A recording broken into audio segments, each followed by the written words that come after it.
ആത്മപ്രശംസ എനിക്കിഷ്ടമല്ല. എങ്കിലും ചില സത്യങ്ങൾ പറയാതിരിക്കുന്നത് ശരിയല്ലല്ലോ. 15 നൂറ്റാണ്ടായി ഇസ്ലാം മതം ഇവിടെ ഉണ്ടായിട്ട് മാറിയുന്നത്. അതിനെന്ത് വേണം? ദാമോദരൻ എന്ന അമ്മാവനെ പറ്റി മാത്രമേ കുട്ടിക്ക് അറിയൂ. ബോംബെ ശിവസേനക്കാരെ കിരീടാവർപ്പിക്കുന്ന അധോലോക ദാമോദർജിയെ കുട്ടിക്ക് അറിയില്ല. ഈ നൂറ്റാണ്ടിൽ എന്തുകൊണ്ട് ഇത്ര വിമർശനം ഉണ്ടാക്കുന്നതെന്നാണ് അറിയുന്നത്. ഇപ്പൊ എന്താ ഉണ്ടാക്കണേന്നോ?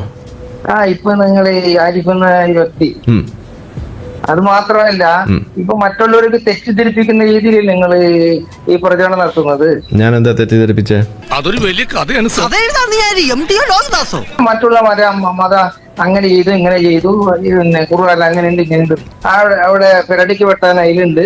പെരടിക്ക് വെട്ടാനില്ലേ? അതിപ്പോ ഒരു കഥ ഡെവലപ്പ് ചെയ്തെടുക്കാൻ കുറച്ച് ടൈം വേണ്ടി വരും. ഉണ്ട് എന്ന് പറഞ്ഞ അന്ന് യുദ്ധം ചെയ്യുന്ന കാലത്ത്, അന്ന് റസൂലിന്റെ കാലത്ത് അവരെന്നെ തമ്മില് ആ റസൂലിനെ ഒന്ന് അനങ്ങാൻ വിടാതിരിക്കുമ്പോഴാണ് ഖുർആനിൽ വന്നത്. എന്താണ് എനിക്കത്? എന്താ അതെന്നാണ് ഞാൻ ചോദിക്കുന്നത്, എന്താണ്? ഏതാണ് യുദ്ധം? അന്ന് ബദർ യുദ്ധം, ഉഹദ് യുദ്ധം ഉണ്ടായില്ലേ? ബദർ യുദ്ധം എന്താന്ന് പറയൂ. എനിക്കത് ഓർമ്മയില്ല. എങ്ങനെ ബദർ യുദ്ധം എന്താ? എനിക്കതിനെ പിടിയിട്ടാത്തതിന്. ബദർ യുദ്ധം അതിനെ പിന്നെ ഇസ്ലാമിനെ തകർക്കാൻ വേണ്ടി മറ്റേ അബൂജാലിന്റെ കേന്ദ്രവും അങ്ങനെയൊന്നുമല്ല. കൃത്യമായിട്ട് പറയും. നിങ്ങൾ ആ ചരിത്രമായിട്ട് പറയും. എങ്ങനെയാണ് ബദറിലെ യുദ്ധം ഉണ്ടായത്? പറഞ്ഞേ. അയ്യേ, ഇവിടെ കൊച്ചു പിള്ളേരൊക്കെ ഉള്ളതല്ലേ, അവരുടെ മുമ്പ് വെച്ച് വേണ്ട. അതിന്റെ ടൈം ലൈൻ പറയൂ. ബദറിലെ യുദ്ധം ഉണ്ടായത് എങ്ങനെ? അത് ബദർ യുദ്ധമാണ് 15 നൂറ്റാണ്ട് മുന്നേ. അന്ന് പ്രവാചകനായിട്ട് അതിൽ അവതരിപ്പിക്കുമ്പോ അന്ന് പിന്നെ അന്ന് പ്രവാചകനല്ല എന്ന് പറഞ്ഞ് ഒരു വിഭാഗം ആൾക്കാർ വന്നു, രംഗത്ത് വന്നു. എങ്ങനെ? ക്ഷമ ലേശമില്ല. ലേശം ഉണ്ടായിരുന്നു, ഇപ്പൊ മാറി. എന്ത് ചുമ? പ്രവാചകനെ നിന്നെ പ്രവാചകൻ അംഗീകരിക്കുന്നതിനെ അറിഞ്ഞിട്ട് റസൂൽ തന്നെ മുഹമ്മദ് നബീന്റെ തന്നെ ആൾക്കാർ ഒരു വിഭാഗം ആൾക്കാർ ഖുറൈശി ഗോത്രത്തിൽ ഒരു വിഭാഗം ആൾക്കാർ എതിർത്തു. അതല്ലേ സത്യം? അതല്ല. എന്റെ ആറ്റുകാൽ ഭാസ്കര, അങ്ങനെ ഒരു ദൈവം ഇല്ല. ഇത്തരം സന്ദർഭങ്ങളിൽ ഇല്ലാത്ത ദൈവത്തെ വരെ വിളിച്ചു പോകും. ബദർ യുദ്ധത്തിന്റെ കാര്യം ഞാൻ ചോദിച്ചത്.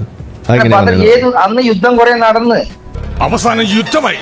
യുദ്ധത്തോട് യുദ്ധമോ? ബദറിന് യുദ്ധം മുന്നേ നടന്ന നമ്മൾ പറയുന്ന പോയിന്റ് ബദറിന് മുന്നേ നടന്ന പറയാ കോയ. ചോദിച്ചതിന് ഉത്തരം പറയാ കോയ. ചോദിച്ചതിന് ഉത്തരം പറയാ കോയ. ബദറിന് മുന്നേ ഏത് യുദ്ധം നടന്നത്? ബദർ യുദ്ധത്തിന്റെ കഥ പറയണ്ട. ഇന്നത്തെ കാലം നിങ്ങൾ ചോദിച്ചതിന് അത് ഉത്തരം മുട്ടുമ്പോ അങ്ങനെ ഇട്ടിട്ട് അങ്ങനെ പറയാൻ പറ്റില്ല. എന്നാൽ കൃത്യമായിട്ട് പറയും. ഇന്ന് ക്രിസ്ത്യ മതമുണ്ട്, ഹിന്ദു മതമുണ്ട്. അതൊക്കെ അവിടെ നിൽക്കണം. അതിലൊക്കെ നമുക്ക് വരാം. ആദ്യം ബദറിന് മുന്നേ ഉണ്ടായ യുദ്ധം ഏതാന്ന് പറയൂ.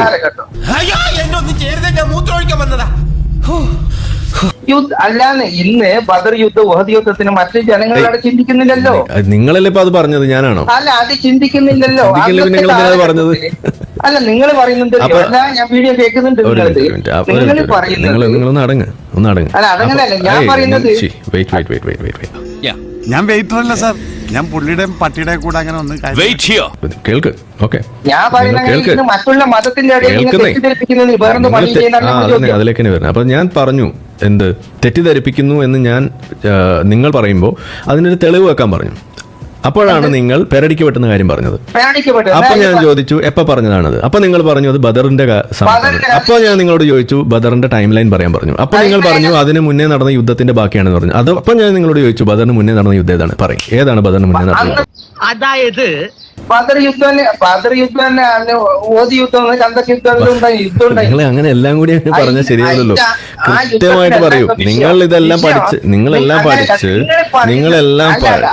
പഠിച്ചിട്ടുണ്ടോ? ഇസ്ലാം നിങ്ങളെല്ലാം ഇസ്ലാം പഠിച്ചിട്ടുണ്ടോ? തെറ്റിദ്ധരിപ്പിച്ചിട്ട് എപ്പോൾ ഇതാണ് രാത്രി മന്ത്രി നിങ്ങൾ അങ്ങനെ ഇങ്ങനെ എന്തിനാ അതിന്റെ ആവശ്യം? വിഷമിക്കണ്ട, അച്ഛനെല്ലാം പഠിപ്പിച്ചു തരാൻ കേട്ടാ.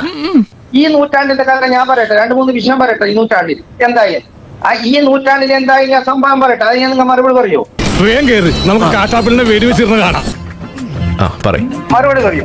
1984 ഇന്ദിരാഗാന്ധിനെ പിന്നെ പ്രധാനമന്ത്രി ഇന്ദിരാഗാന്ധിനെ കൊന്നില്ലേ സിഖ് സെക്യൂരിറ്റിക്കാർ? അത് വിഷയം ബദറിന്റെ മുന്നേ ഒരു യുദ്ധം ചോദിച്ചു, അതിനാണ് ഇപ്പൊ അംഗം പറയാം. രാജീവ് ഗാന്ധിനെ കൊന്നു, ഒരു അണ്ണാച്ചി പെണ്ണ്. അതെല്ലാം വിഷയമല്ലേ? ഈ വലിയ ഞെട്ടിക്കുന്ന വിഷയമല്ലേ ഇന്ത്യയിൽ വന്നത്? ഇത് പോലീസിന്റെ അനാസ്ഥയാണ്, അഴിമതിയാണ്, കഴിവുകേടാണ്. ഇത് നിങ്ങൾ മുസ്ലിങ്ങളായിട്ട് മാത്രം തലയിലിടാൻ പാടില്ല. അതങ്ങനെ പറയാൻ പാടില്ല. അതിന്റെ ആവശ്യം എന്തിനു തെറ്റിദ്ധരിപ്പിക്കുന്നത് ജനങ്ങളുടെ? ഈ 15 ഏതെങ്കിലും പിന്നെ പെരടിക്ക് പൊത്തി ഏതെങ്കിലും കേൾക്കുന്നുണ്ട്, അത് കാണിക്കുന്നു.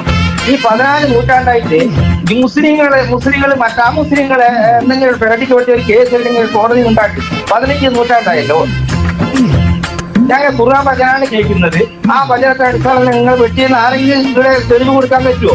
അത് ചെയ്തിന് അങ്ങനെയെങ്കിലും അറബ് രാഷ്ട്രത്തിൽ ചെയ്യുന്നത് ഏതെങ്കിലും രാജ്യത്ത് ചെയ്യുന്ന ഇത് നിങ്ങൾ എപ്പോഴും ഇതാണ് പറഞ്ഞത്. പ്രവാചകന്റെ സമയത്ത് അബൂബക്കർ അല്ല ഖലീഫയുടെ പ്രവാചകന് ശേഷം അവരിൽ അന്നത്തെ വിവാഹം അവർ അംഗീകരിച്ച വിവാഹമല്ലേ ഇത് ആയിഷാനല്ല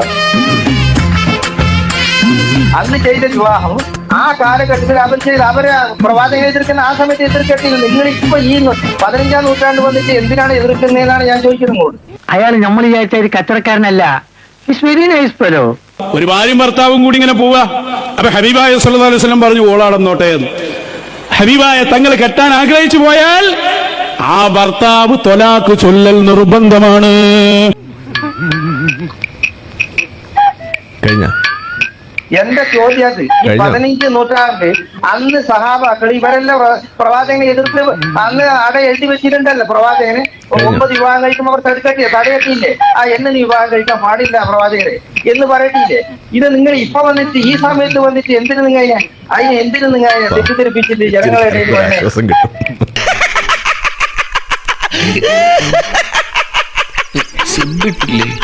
മോനെ കോയ, കുഞ്ഞിക്കോയ, കേൾക്കുകോയ, ഒന്ന് സമാധാനിക്കേ. നിങ്ങൾ കരയല്ലേ? ഞാൻ ചോദിച്ചതിന് ഞാൻ ചെറിയൊരു കാര്യമല്ലേ ചോദിച്ചുള്ളൂ. എന്താ നാണക്കേടുന്ന് രക്ഷപ്പെടാൻ ഒരു മാർഗം? നിങ്ങളെ ഇസ്ലാമെന്ന് നിങ്ങളെ പുറത്താക്കിയതാ അല്ല നിങ്ങൾ പുറത്തു പോയതാ? ഞാൻ പുറത്ത് നടന്നങ്ങ് പോയി. ദൈവമേ, മൂർഖനെയാണല്ലോ ചവിട്ടിയത്. നിങ്ങൾ പുറത്താക്കിയെങ്കിൽ നിങ്ങൾക്ക് അതിന്റെ വൈരാഗ്യം കാണിക്കാം. ഒരു പാർട്ടിയിൽ നിൽക്കാൻ പുറത്താക്കുമ്പോ ഓൻ എന്തെല്ലാം വിളിച്ചു പറയും. നിങ്ങളെ പുറത്താക്കിയതിനാൽ നിങ്ങൾ സ്വയം പോയതല്ലേ? മതം വിട്ടവനെ കൊല്ലണം എന്ന് പറയണത് എന്തിനാ പിന്നെ? എല്ലാത്തിനും കുത്തും ഞാൻ, നേരത്തെ കുത്തും ഞാൻ. ഇവിടെ നിങ്ങൾ എന്തെങ്കിലും ചെയ്തു ആരിഫും ഇവിടെ ഇന്ത്യയിലെ നിയമമല്ലേ നടക്കുള്ളൂ. ഇസ്ലാമിക രാജ്യങ്ങളിൽ അത് നടക്കുന്നുണ്ടല്ലോ. ഇന്ന് മതം വിട്ടവനെ കൊല്ലുന്ന രാജ്യങ്ങളുടെ പേര് ഞാൻ പറഞ്ഞുതരാം. മതം വിട്ടവനെ കൊല്ലുന്ന ഇസ്ലാമിക രാജ്യങ്ങളുടെ പേര് ഞാൻ പറയാം. ഇസ്ലാമിക ഒന്ന് കാണിച്ചിട്ട് അത് വലിയ പ്രശ്നമല്ല. അപ്പൊ അവര് ഇസ്ലാമല്ലേ അവര് ഫോളോ ചെയ്യുന്നേ? വിട്ടില്ലേ? ആരംഭിച്ചു. ഇനി പറഞ്ഞിട്ട കാര്യം നമുക്ക് വേറെല്ലാം പറയാം. ഇസ്ലാമിന് ഞാൻ പറഞ്ഞ പാകിസ്ഥാൻ പള്ളിയിൽ ബോംബ് വെക്കുന്നത് അത് മുസ്ലിമിനല്ലേ? ഷിയ സുന്നി തർക്കല്ലേ? ഷിയ സുന്നി തർക്കല്ലേ? അങ്ങനെ ഷിയ ഏതുമായിട്ട് അത് ഖുർആന്റെ ഭജനത്തിൽ പറഞ്ഞ് ഞങ്ങൾ പോട്ടെ. ഞാൻ നിങ്ങളോട് ചോദിച്ചപ്പോൾ നിങ്ങൾ ഇതിനെ ഒഴിഞ്ഞു. ഇസ്ലാമിന്റെ രീതിയല്ലാതെ പഹൽഗാമിൽ എന്താ സംഭവിച്ചത്? പള്ളിയിൽ ബോംബ് വെക്കുന്ന ഇസ്ലാമിന്റെ രീതിയല്ല. മുഹമ്മദ് നബിയുടെ കയ്യിൽ ബോംബില്ലാതെ പോയി, അല്ലെങ്കിൽ വെച്ചനെ. വിശ്വസിക്കാത്ത ഒരുത്തനാണത്. അപ്പൊ മുഹമ്മദ് നബി എന്തിനാ കാബയിലെ വിഗ്രഹങ്ങൾ തല്ലിപ്പൊട്ടിച്ചേ? ചെറുക്കാ, നീ എന്നെ കുളിപ്പിച്ച് കിടത്തുന്ന ലക്ഷണമാണല്ലോ. ആ സമയത്ത് തല്ലി പൊട്ടിച്ചോല്ലേ? ആദ്യം പറയും തല്ലി പൊട്ടിച്ചോല്ലേ? തല്ലി പൊട്ടിച്ചോ? മുഹമ്മദ് നബി പൊട്ടിച്ചോ? ഹദീസിലുണ്ടല്ലോ. അപ്പൊ നിങ്ങൾ ഹദീസ് മാത്രം നിങ്ങൾ എടുത്തിട്ട് ഹദീസ് മാത്രം എടുക്കാൻ ഹദീസ് എടുക്കണ്ടേ? നിങ്ങൾ ചോദിച്ചതിന് ഉത്തരം പറയും. കോയ ചോദിച്ചതിന് കോയ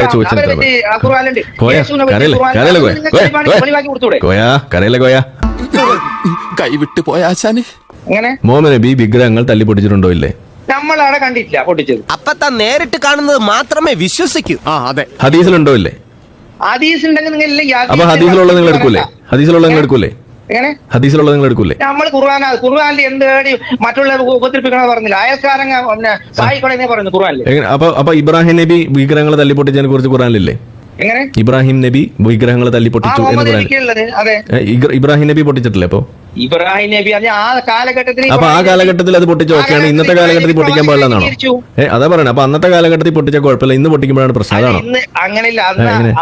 അന്നത്തെ ഇബ്രാഹിം നബിനെ പ്രവാചകനായിട്ട് ദൈവം പ്രഖ്യാപിച്ചു. അപ്പൊ പ്രവാചകന്മാർക്ക് ഈ അന്യ വിഗ്രഹങ്ങൾ അന്യ മതങ്ങളെയൊക്കെ തല്ലി പൊട്ടിക്കാം.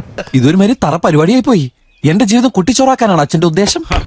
അത് ദൈവത്തിന് അവർക്കുള്ള എങ്ങനെയാണ് പഠിച്ചവൻ എങ്ങനെയാണ് പറഞ്ഞിരുന്നത്? അതായത് അപ്പൊ മുഹമ്മദ് നബിക്ക് എന്ത് തോന്നിയാസം ചെയ്യാം? അപ്പൊ വിഗ്രഹങ്ങൾ തല്ലിപ്പൊട്ടിക്കണത് തോന്നിയാസാണെന്നല്ലേ നിങ്ങൾ നേരത്തെ പറഞ്ഞേ?